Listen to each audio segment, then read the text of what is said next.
Welcome to Time News Studios.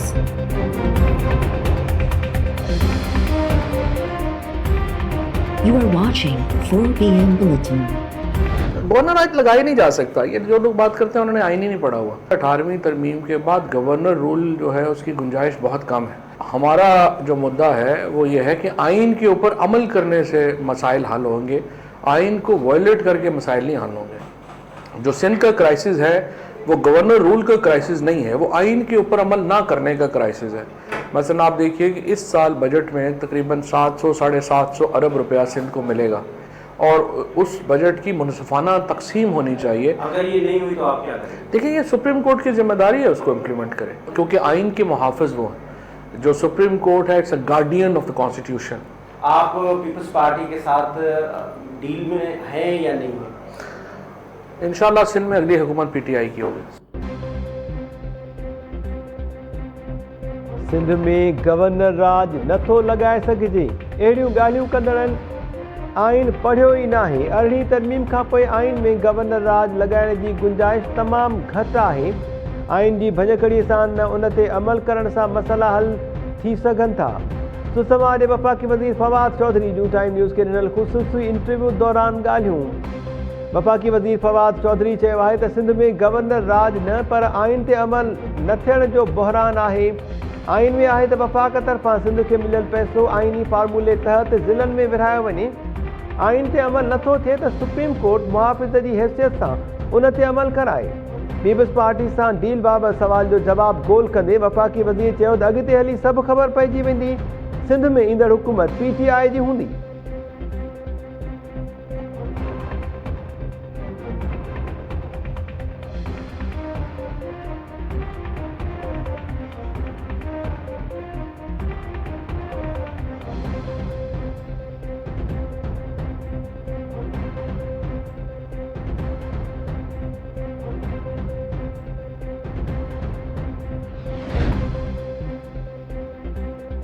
धांधली ज़रिए नाअहल माण्हुनि खे मढ़े पार्लियामेंट जी बेतौक़ीरी कई वई। इदारा करप्ट हुकूमत जी पुठ भराई करे रहिया आहिनि, खेनि गैर जानिबदार रहणु घुरिजे। शहबाज शरीफ़ चूंड सुधारनि वारे बिल ते एपीसी जी तजवीज़ ॾिनी आहे, अवाम खे ॿीहर मुनज़्ज़म कंदासीं। पीडीएम सरबराह मौलाना फज़लुर रहमान चयो आहे त बजट में हुकूमत जा कूड़ लिकाइण जे लाइ पार्लियामेंट में गोड़ कयो वियो। अपोज़िशन ते बजट जा किताब उछलिया विया। अहिड़ी सूरतहाल में पार्लियामेंट बालादस्त कीअं थी रही सघे? बलोचिस्तान जी महरूमिन खे नज़र अंदाज़ करे अपोज़िशन जा हक़ फॿाया विया। बख़्तरबंद गाॾीअ सां असेंबलीअ जा दर ऐं मेंबर्स जा हॾा भॻा विया। 29 जुलाई ते कराची ऐं 4 जुलाई ते स्वात में पीडीएम जा तारीख़ी जलसा कया वेंदा। पीडीएम पंहिंजे मौक़िफ़ ते क़ाइमु आहे। एक तरफ आप जमहूरियत के चैंपियन बनते हैं, लेकिन जब भी कुछ जमहूरी सोच की बात आती है आपको नजर आएगा कि सबसे पहले पीपल्स पार्टी उसकी मुखालफ खड़ी होगी। यहाँ तो डिक्टेटरशिप नाफिज है जमहूरियत के नाम के ऊपर। जो पैसा भी हमने सिंध सरकार के हवाले करते हैं वो पैसा या दुबई से बरामद हो रहा है या कनाडा से बरामद होता है या यूरोप से बरामद होता है। तो आखिर ये अकाउंटेबिलिटी का कोई तरीका तो बनाना पड़ेगा ना। सिंध के सबसे बड़े दुश्मन इस वक्त सिंध के ऊपर राज कर रहे हैं। इस बार इंशाल्लाह इमरान खान खुद सिंध में आकर के इमरान खान खुद उसको लीड करेंगे। जितना पैसा घोटकी के नाम पे लिया है मुराद अली शाह कंपनी ने, घोटकी को तो पेरिस होना चाहिए था। जो एमसीए बैठा हुआ है, मिनिस्टर बैठा हुआ है, उसकी जमीनों पर तो पानी का कोई प्रॉब्लम नहीं है। आम हारी की जमीनों को क्यों प्रॉब्लम हो रहा है? सिंध के जो गडेरे हैं वो पानी चोरी कर रहे हैं और हारी का पानी चोरी कर रहे हैं और पंजाब को इल्जाम दे रहे हैं। ये ट्रैका है जो उसमें चल रहा है और सिंध के अवाम को इसके खिलाफ खड़ा होना चाहिए।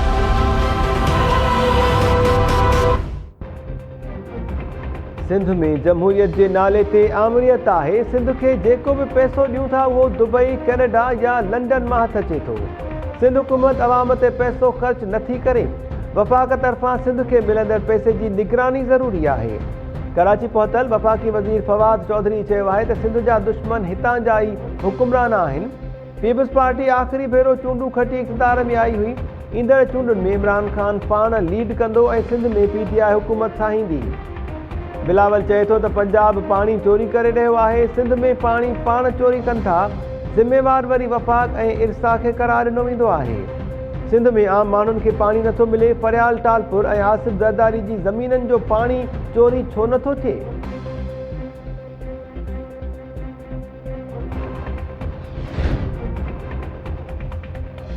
गवर्नर इमरान इस्माइल जो कराची में चौमासे जी बरसातुनि खां अॻु क़दम खणण जे लाइ वॾे वज़ीर मुराद अली शाह खे ख़त में गवर्नर चयो आहे त गुज़िरियल साल बरसातुनि दौरान थियल तबाही मां गॾियल कोशिशूं वठण जो सबक़ मिले थो।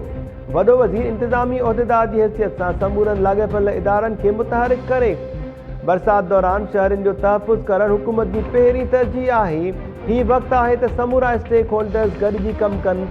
वफ़ाक़ तरफ़ां हर क़िस्म जे सहकार जी ख़ातिरी करायां थो। DHA ऐं कंटोनमेंट बोर्ड्स खे बि बरसात खे मुंहुं ॾियण जे लाइ अॻुवाट इंतज़ाम करण जी हिदायत कई वई आहे। के इलेक्ट्रिक हेस्को ऐं सेप्को खे बि बरसात दौरान लोड शेडिंग न करण लाइ अॻुवाट उपाउ वठण जी हिदायत।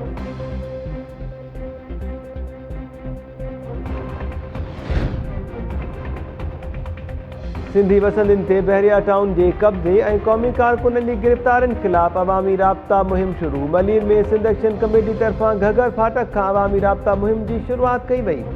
रैली में क़ौम परस्त अॻवाननि ऐं कारकुननि सूधो वॾे अंग में माण्हुनि जी शिरकत। धाबेजी में राब्ता मुहिम रैली में शामिल काफ़िलनि जी गुलनि जी वर्खा सां आजियां। अॻवाननि खे अजरक में पाराया विया। रैली खे ख़िताब दौरान जलाल महमूद शाह ऐं ॿियनि अॻवाननि चयो आहे त मेगा मनसूबनि ऐं तरक़ीअ जे नाले ते सिंध जी ज़मीननि ते कब्ज़ा कया पिया वञनि। सिंध जूं ज़मीनूं ऐं वसीलनि ते कब्ज़े जी साज़िश खे कंहिं बि सूरत में कामयाबु थियणु न ॾिनो वेंदो। अॻवाननि तरफ़ां बहरिया टाउन अॻियां धरणे बाद गिरफ़्तार अॻवाननि ऐं कारकुननि खे जल्द आज़ादु करण जो मुतालबो।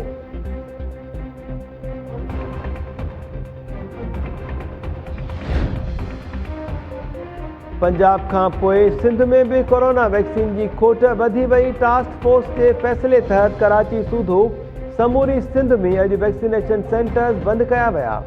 लाहौर जे एक्सपोर्ट सेंटर ते परॾेह वेंदड़ मुसाफ़िरनि खे वैक्सीन जा डोज़ लॻाइण लाइ अॻे हफ़्ते अचण जी हिदायत।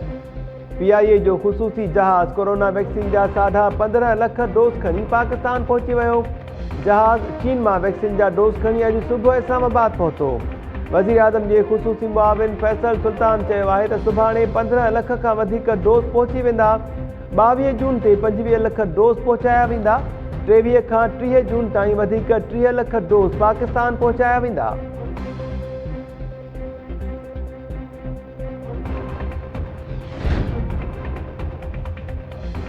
उत्तर वज़ीरिस्तान में सिक्योरिटी फोर्सिस जे ऑपरेशन में बंदिश पियल तंज़ीम TTP जा 2 दहशतगर्द मारिजी विया। ISPR जो चवणु आहे त स्पिन बॉम्ब में दहशतगर्दनि जी मौजूदगी जे इतलाह ते कार्रवाई कई। फायरिंग जी ॾेवठ में नाइक नज़ाकत ख़ान शहीद थी वियो। शहीद नाइक जो वास्तो पंजाब जे इलाइक़े अटक सां हो। मारिजी वियल दहशतगर्द TTP जा सरगर्म मेंबर हुआ ऐं सिक्योरिटी फोर्सिस ते हमलनि में मुलविस हुआ।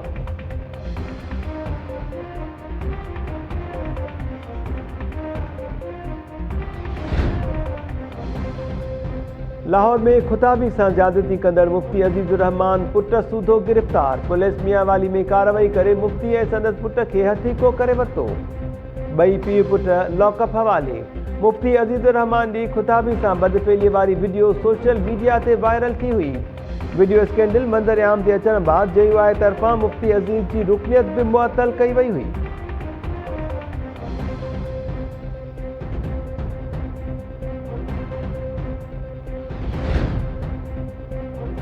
शिकारपुर भरिसां ॿिनि धुरियुनि में पुराणे तकरार तां नौजवान सरेआम गोलियूं हणी क़तल। सनी पेट्रोल पंप अॼु मोटरसाइकिल सवार हथियारबंदनि जी कार ते अंधाधुंध फायरिंग। नौजवान अली हसन जाफ़री क़तल। वाक़िबाद जवाबदार फरार। पुलिस जो चवणु आहे त वाक़ियो जतोई ऐं जाफ़री बिरादरी जी ॿिनि धुरियुनि में पुराणे तकरार तां पेश आयो आहे। मुतासिर धुर तरफ़ां केस दाख़िल थियण बाद वधीक कार्रवाई कई वेंदी। खानमहन भरिसां ॻोठ अलाहबख्श टावरी में नौजवान मंसूर अली टावरी क़तल। वौण जे फसल मां नौजवान जो गोलियुनि सां परूण लाश हथ। पुलिस वाक़े जी जांच न कई।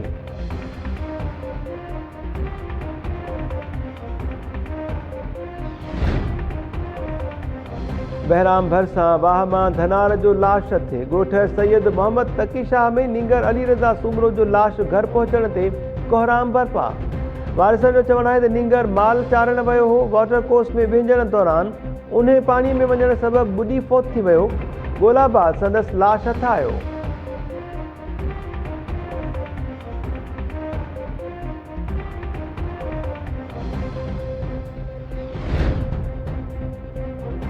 हुमायूं शरीफ़ भरिसां कार सवार हथियारबंद नौजवान खे अगवा करे विया। ॻोठ चोॾियो सधायो में नौजवान शमन अली खोसो अगवा। वारिसनि जो चवणु आहे त कार में सवार 3 अणॼातल हथियारबंद नौजवान खे सधायो स्टॉप तां अगवा कयो। संदन पीछो कयो पर हथियारबंद जेकबाबाद वारे रस्ते खां फरार थी विया। इतला मिलण बावजूदु हुमायूं पुलिस हरकत में न आई। वारिसनि खे जांच करण जो ॾटो ॾेई पुलिस ख़ामोश थी वई। नौजवान जे वारिसनि तरफ़ां केस जल्द बाज़ियाब कराइण जो मुतालबो।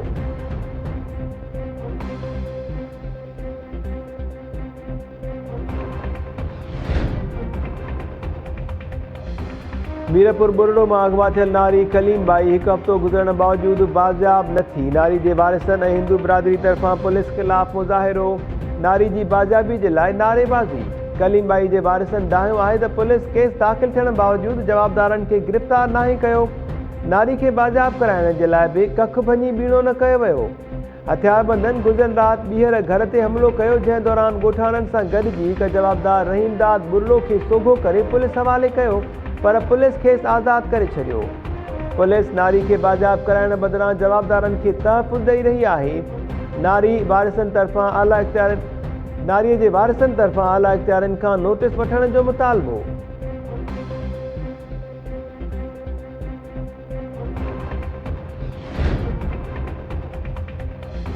मीरपुर बुरड़ो में उरड़ी वबाई सूरत इख़्तियार करे वरिती। ॻोठ कुमार बुरड़ो में 2 मासूम भेनरूं उरड़ीअ विझी हयाती विञाए वेठियूं। पोतनि में 1 साल जी ज़ैनब ऐं 2 वरनि जी राहिबा शामिल। हिकु ई वक़्तु 2 मासूम ॿारनि जे फोत थियण ते घर में कोहराम बरपा। अमर खे बेहोशीअ जा दौरा।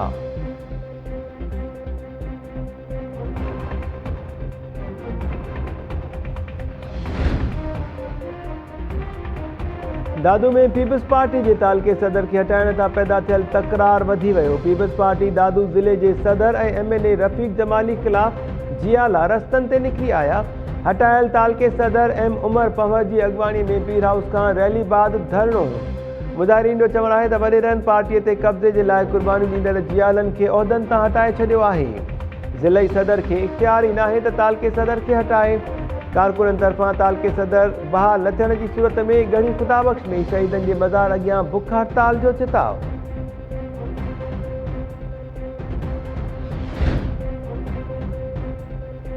अखरी चौदगी भरिसां बरसाति बाद लेला जे आतण ते क़दीमी नवादरात हथ अचण वारियूं ख़बरूं नशर थियण बाद आर्कियोलॉजी खातो जागी पियो।